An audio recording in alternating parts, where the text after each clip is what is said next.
G'day you mob, Pete here. Welcome to this episode of Aussie English. Today we're reacting to the video Top 10 Culture Shocks on Migrating to Australia from the channel Migrant Doctor Mum Anna. Go check her out if you haven't already. Don't forget that you can listen to this episode on the Aussie English podcast. It's free. It's on Apple Podcasts, Spotify, Stitcher, wherever you get your podcasts. And besides that, let's get into it. My name is Anna. So essentially what was my biggest culture shock coming to Australia is the informal sort of way of addressing people.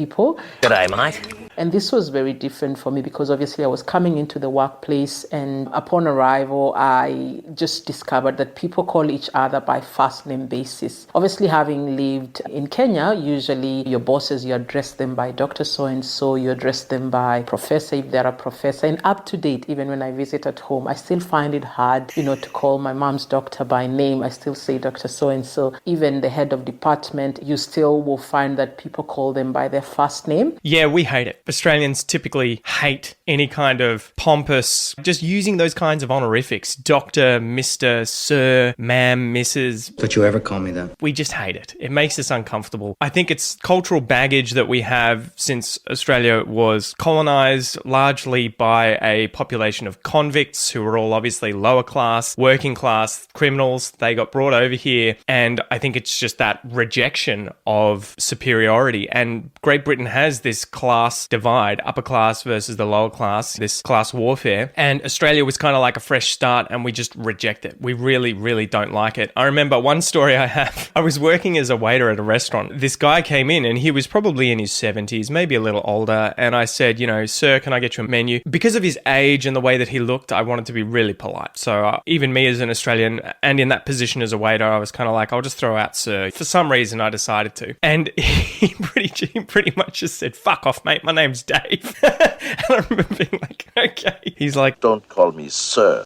And I seated him down and I just kept serving Dave, and he referred to me as Pete. And yeah, it was a great night. So don't be afraid to just use our first names, especially if we tell you. You can start with calling someone sir, Mr., Mrs., doctor, whatever, if you feel that's comfortable. And then if they say, just call me Dave, you're actually doing them a favor, making them comfortable. The other thing that I did notice is a lot of times people call you with this, adjectives. So you'll find patients calling you hi love, hi darling, hi dear. And for me, that was different. It was quite different. It's so true. You'll hear these quite often from women to men to other women to kids. It's sort of like skewed towards women and older women using this kind of language. Darl, love, dear, honey, sweetie. Good to see you, Dal. You've done some bad things, sweetie. How are you, darling?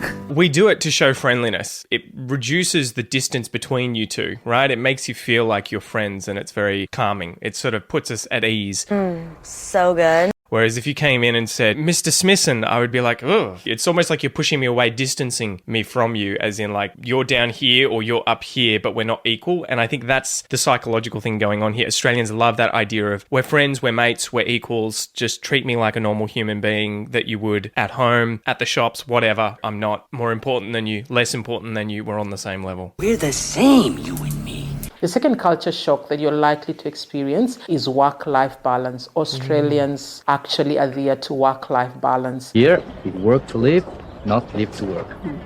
And this for me was such a pleasant shock because obviously, again, the environment that I was used to where we're going to work all the time. One thing that I have learned about Australians is whatever they value, they create time for it. So you find people are into sports, people are into family life, people are into their kids, activities and stuff like that. Because of that, people, when they're choosing their careers, they actually factor that in mind. So you'll find that some people will actually, settle in for some specific jobs just so that that job gives them the work-life balance they experience. This is 100% true. This is my situation, guys. I had to make that choice early on when having children about how hard do I go trying to grow my business, trying to earn more money. And it had gotten to a point where I was obviously making enough money to survive, to pay the mortgage, to pay the bills. And it's a diminishing returns type curve. Like I could be making, more money, but I would have to spend a lot less time with my family. So as an Australian, it was was sort of like, there's no real point. I'm not alive to work. I'm working so that I can live and I want to spend time with my kids. So like today as an example, took my wife to work, took my daughter to her grandparents' house, took my son to school, came home, had a nap for like 2 hours, got up, started working. Now I'm back here doing some videos, and in about an hour and 15 minutes, I'm going to go grab my son from primary school and then hang out with him for the rest of the evening. Can I get a hell yeah? So I think she's right. Australians are very much more work-life balance oriented. You're not going to see us usually fighting over jobs that pay a lot of money, but you have to work 80 or 100 hours a week. It's really stressful, everything like that. Ain't nobody got time for that. And in line with that work-life balance, Australians actually value holiday and vacation. Yeah. You'll hear one saying, I'm either going to a vacation or I've come out from one or I'm planning a vacation. They actually put in time and save up actually to go for vacation. Some things you'll see, loads of Australians, particularly once they get to late 20s, 30s, 40s, you know, that sort of young family type age, they'll get things like camper vans or camping gear, and they'll be going on trips to places around probably the nearby kind of area, like within a few hours on a regular basis. So like I had a neighbor when we were living down the road here renting who had a caravan, and it was like every single weekend he was away with his entire family, 2 small kids and his wife, and they were just going to different places, camping for a night or 2 and then coming home. And that's a very common thing here in Australia. How's the serenity? The third culture shock that I did experience was the Aussie slang that's used here. I wasn't sure of some things, and that's both for the medical terms and the non-medical terms. Like when I first came, you know the way we ask patients in Swahili, umeenda choo. You know, if you directly translate it is, have you gone to the toilet, or have you passed poos or something like that. So when I came here, I learned to use we and poos. I learned to ask, how's your waterworks, which is essentially how's, do you have any problems with passing urine? This is so good. How's your waterworks? It's like, how's your plumbing? This is something I've heard a lot about with students and friends who've migrated to Australia and then work in the medical industry as nurses or doctors or surgeons or whatever. They typically say there's just so much slang and abbreviations and vocabulary related to medicine, and they'll be asking me about these things, and I'm like, I don't work in that area. I have no idea, dude. You're going to have to tell me. What language is that? I think for some reason Australians are very creative with language, and so it's probably the case in any realm, not just medicine, not just normal Australian life, but anywhere you get people doing a certain job and lots of people interacting and talking with one another, I think they're going to create different words, abbreviations, slang and everything to kind of speed things up. And Australians find every reason to use short words. They can abbreviate everything. Did you just make that up? I just learned the other day, after a long time of being in Australia, SOBB. A physiotherapist would write in the file, SOBB. What's SOBB anyway? That's not a word. It's sitting out of bed, They'll write ATOR, so at time of review. I'm just like, so many abbreviations. And then things like the Aussie slang itself, where you go out to eat and then someone will say, I'll shout. So I'll be paying for today and something like that, or it's my treat today. So obviously, it takes time before you learn that. Does anyone speak English around here? I really recommend, guys, if you are migrating to Australia, try and learn as much of this stuff as possible and use it. Don't feel like because you're not Australian or you don't speak Australian English as your native language that you can't use the slang. We love it. We absolutely love it. So please just dive in, learn as much as you can and use it. One other thing is there was a shock as well, is the fact that when you go out for a meal, in Kenya, when somebody invites you out for a meal, let's go out for dinner or something like this, most times they're the ones paying. But here in Australia, please take care of your own bills. When you go out, when somebody invites you for a birthday party or somebody to invites you out for drinks and stuff like that, go in knowing that whatever you eat, you have to pay for it. Yeah, don't be a cheapskate and load up your plate, order heaps of stuff thinking that you're going to all split it proportionately or that the other person's paying. Yeah, I'm not doing that. Just don't assume that. It may be the case. It may happen, but typically it's like go in with the assumption that you are going to pay for what you order. Anything else is, I guess, a blessing, right? The fourth culture shock that I did experience is there is a lot of mutual respect. There is a lot of kindness to one another. I mean, there's a lot of I'm sorry. There's a lot of thank yous. There's a lot of excuse introduce me. People will say, hi, how are you? People will say, do you want to sit or do you want to take my seat? They're so nice. Which is obviously, you just assume the first world people will be snobbish. If you're struggling to pull a stroller from the car, someone will offer and say, can I help you? That is true. I think by and large, if we see people in trouble or in need of help, we're very quick to try and lend a hand. So do you need a hand? Because it feels good. It feels good. It's that idea, I guess, of Australian mateship and taking care of one another. Obviously, that's not everyone. Not everyone behaves this way. There are definitely impolite people and people who won't help. I'm not helping anyone unless there's something in it for me. And the interesting thing she mentions there, the different ways that we show politeness by kind of padding out the language. I often tell my English students this, that even though we're informal and we use a lot of informal language and slang and first names of people and everything like that, we show politeness by padding out sentences when we're asking for something or saying thank you or whatever it is. A good example, my wife came to dinner once when we were first getting together, and I think she was saying like, give me the salt. And in Portuguese, you would say, me dá o sal, right? Give me the salt. She's Brazilian. And I was just like, Jesus Christ, Kel, my parents. Did you just say that? And she's like, what? What's the issue? And I'm like, you would say something like, can I please have the salt? Could you please pass me the salt? May I have the salt? We pad it out with these auxiliary verbs, things like can, could, may, might, and adding in please and all that sort of stuff. It's almost like the longer the phrase, the more polite it is. Seems like overkill, doesn't it? Another big culture shock that I experienced was the weather. Oh my goodness, I still struggle with summers. The summers can be extremely, extremely hot, 40 degrees. It's crazy coming from someone from Kenya. My assumption would be that it's really, really hot there, but that's probably just my ignorance in thinking Africa's a hot place. There's probably plenty of cold places in Africa. But yeah, this is going to depend on where you live in Australia. There are definitely loads and loads and loads of hot places during the year and in summer, but then there's also some very cold places. Burning, scorching. The winters are cold. Good thing is there's no snow where I stay, so that's pretty good. But obviously I don't mind winter because then you can just layer up and your aircon full blast and stuff like that and just wait for the bills. Pretty much. I'm always like, don't use the aircon, don't use the heating, whereas my wife just unleashes the fury and it's just like, just leave it on 24/7. That shit's expensive. So we usually meet in the middle. But like last night, we're lying in bed and she turns the fan on. I pick up my phone, I'm like, it's bloody 18 degrees outside. What are you doing? And she's like, I think I'm dying. you're from North Brazil. How are you not able to handle Melbourne weather?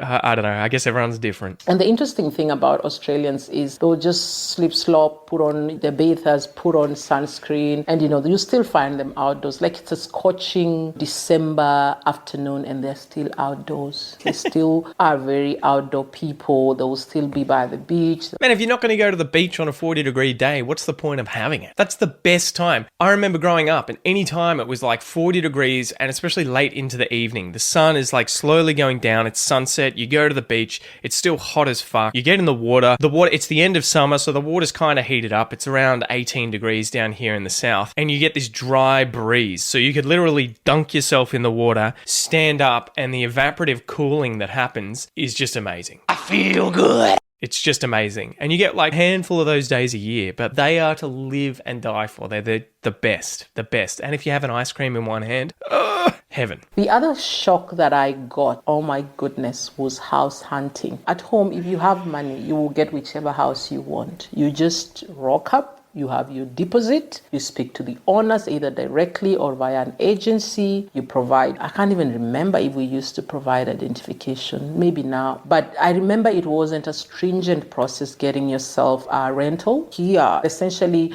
you will have to first get onto the sites for rentals, most of the time it's real estate domain, and then you have to look for an inspection date, you have to go inspect the house, and then you have to put in your applications. My goodness, it's like you're applying for a job. You have to provide evidence of your financials, and then you have to provide references who will be contacted. It's fucking exhausting. Only after that will you get a house. It's a nightmare, especially at the moment with supply and demand. We've had so much migration over the last 2 years. Post-COVID, I think we've had about 1 million people come in. And again, migration isn't really a problem, but we don't have enough housing. So because the supply and demand is totally off kilter and there's way more demand than there is supply, it's a total nightmare at the moment to try try and buy a house, to try and get a rental. God, this place is messed up. It's just absolutely nuts in Australia at the moment. It's crazy. Even when my wife was working at the Brazilian embassy in Canberra a few years back, when we first got together, we went there and tried to find a house to rent. And we went to there was one inspection. We went to about 20 different inspections. There was one, though, I remember, there was a line of people going hundreds of meters down the street. And when I got to the realtor and asked, like, how many people are coming here to inspect it? She's like, looking at her tablet, 105. And that was pre-COVID. That was just at the start of the year in Canberra. And that's how crazy it was. And I remember just being like, Fuck this shit. The other thing that goes hand in hand is what I call quote unquote roadside shopping. So in Australia, you will find certain times of the year, people put out, stuff that they don't need. And then, so people will put out, like, let's say I've bought a new couch, I will put my old couch outside, or and when I say outside, it's just on the verge, and anything on the verge. On the nature strip she's talking about. But yeah, this is so funny. It almost comes up in every single one of these culture shock type videos. The people putting their hard rubbish out on the nature strip to be picked up either by the garbos, the garbage collectors, or by neighbours. And so quite often you will see it diligently kind of placed out for people to be able to pick up and take away. So furniture, bikes, appliances, you'll see little signs on them often written in like free or still working, all that sort of stuff. I think we try in that sense to just not be wasteful, although I'm sure, we're wasteful in many other ways. But that way you will just drive around suburbia. You will see this shit on the side of the road all over the place pretty much all the time. It happens at different times of the year. People put out what they don't need, carpets, bedding, kitchen stuff, couches, lawn mowers. Essentially anything you can think about is put outside. An electrical thing is not working. Most times they will say not working. Yeah, there's that too. We would put a sign on it saying, busted, not working, don't get it. So that if things are not working, you don't take them. The most annoying thing though is like when you're trying to get rid of stuff and people take it away and you're like, yes. And then it appears the next day and you're like, fuck, they changed their minds. There needs to be like this cultural change of no givesies backsies, right? If you take it, it's your problem. Put it on your nature strip if you don't want it after that. Don't bring it back to my house. When we first saw this and my mother-in-law would walk the streets and then we would see this and say, Sad, that's so good. I thought she was going to say something like, This place is a mess. Why is there just trash everywhere? Why do these people just throw their rubbish on the front nature strip? What the hell is wrong with them? Your thought process or your mind or your mind at that point is thinking, oh, I can have this, I can have this. Until you realize, oh my goodness, these things are too much. You actually do not need a lot of them. My wife's always like, why'd you bring this home? We don't need this. And I'm like, we might need it one day. You never know. Like, this is a beautiful antique side dresser. Who knows? We could use this for something. And she'll just be like, get rid of it. Get that shit out of here! The other shock that I found was the leisure activities. Australians, like I already mentioned, value their leisure activities. People will plan. When it's AFL season or when it's the Melbourne Cup. She's going to trigger some people. She said AFL season and then she's put up an image of rugby. People are going to be pissed. I'll see you in the comments.